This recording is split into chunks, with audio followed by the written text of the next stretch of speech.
মোৰ ছাত্ৰ-ছাত্ৰীসকল আশা কৰোঁ তোমালোকে পঢ়া-শুনা কৰি আছা। এতিয়াতো এনুৱেল এক্সাম আহি পালেই আৰু সেই লিষ্টখনে মই তোমালোকক লৈ আহিছোঁ এটা প্ৰগ্ৰেমখন।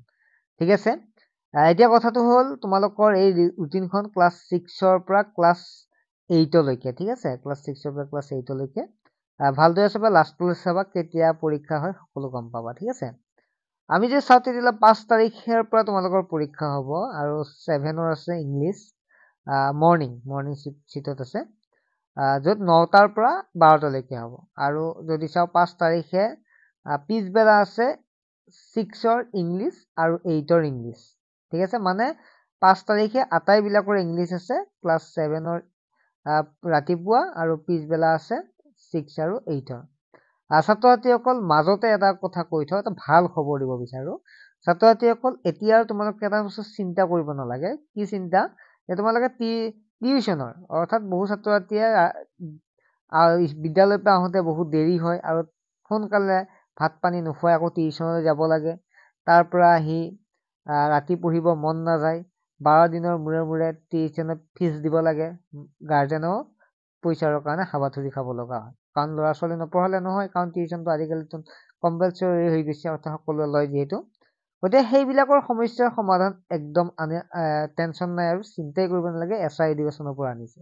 কাৰণ 99 টকাত ঘৰতে বহি নিজৰ মোবাইলতে পঢ়িব পাৰিবা।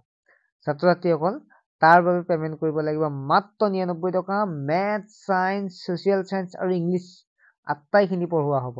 সময়মতে কোৰ্চ ক্লিয়াৰ হ'ব আৰু লগতে বছৰেকীয়া পৰীক্ষাত 100% পাব পাৰিব। ছাত্ৰ-ছাত্ৰীসকল তেতিয়াহ'লে এডমিশ্যন ষ্টাৰ্ট হৈ গৈছে ক্লাছ 6ৰ পৰা 10লৈকে। তোমালোক 7 পাবা, যিবিলাক 8ত পাবা তেনেকুৱাকে। মানে এপ্ৰিলৰ পৰা আমাৰ ক্লাছ ষ্টাৰ্ট হ'ব, মানে মেইনলি মাৰ্চৰ লাষ্টৰ পৰাই হ'ব ক্লাছবিলাক ষ্টাৰ্ট। গতিকে তোমালোকে যে কোনোবাই জইন হ'ব বিচাৰে এতিয়াই হোৱা, দেৰি নকৰিবা, কাৰণ এতিয়া পিছলৈকে চিট বুকিং হৈ যাব। গতিকে সোনকালে যিটো নাম্বাৰ আছে নাম্বাৰটো তোমাৰ নাম, ডিষ্ট্ৰিক্টখনৰ নাম, ক্লাছটো আৰু মই অনলাইন ক্লাছ ল'ম বুলি এটা SMS দিবা। এতিয়া আমি আহিছোঁ আমি ৰুটিনখনলৈকে। তাৰপিছত 7 তাৰিখে আছে ক্লাছ 7ৰ মেথছ আছে মৰ্ণিং আৰু আফটাৰনুন আছে 6 আৰু 8ৰ মেথছ। 8 তাৰিখে আছে আছামিজ 7ৰ, অসমীয়া আছে 7ৰ আৰু অসমীয়া আছে 6ৰ আৰু 8ৰ আফটাৰনুন।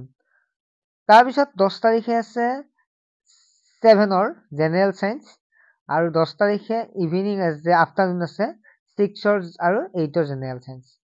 অৰ্থাৎ 10 তাৰিখেও ছ'চিয়েল ছায়েন্স আছে 7ৰ ৰাতিপুৱা আৰু ছ'চিয়েল ছায়েন্স 6 আৰু 8ৰ পিছবেলা ভাটিবেলা আছে। 12 তাৰিখে আছে 7ৰ আগবেলা হিন্দী আৰু পিছবেলা হিন্দী আছে 6 আৰু 8ৰ। ছাত্ৰ-ছাত্ৰীসকল নিশ্চয় গম পালা তোমালোকে। এইখন হৈছে যিসকল ছাত্ৰ-ছাত্ৰী শিৱসাগৰত পঢ়ি আছা তোমালোকৰ কাৰণে ৰুটিন। গতিকে শিৱসাগৰ ছাত্ৰ-ছাত্ৰীসকলে এটা লাইক কৰি দিয়া যদি ভাল পালা। সকলোৱে জইন হোৱা। বহু ছাত্ৰ-ছাত্ৰীয়ে ক্লাছ 8 আৰু 9ত বৰ্তমান জইন হৈ আছে আৰু 6ৰ পৰাও বহুত জইন হ'বলৈ আৰম্ভ কৰিছে। গতিকে এডমিশ্যনটো লৈ লোৱা আৰু যিসকল বেলেগ ডিষ্ট্ৰিক্টৰ লাগে তেতিয়াহ'লে কমেণ্ট ছেকশ্যনত কমেণ্ট এটা কৰি জনোৱা। ঠিক আছে, বাই।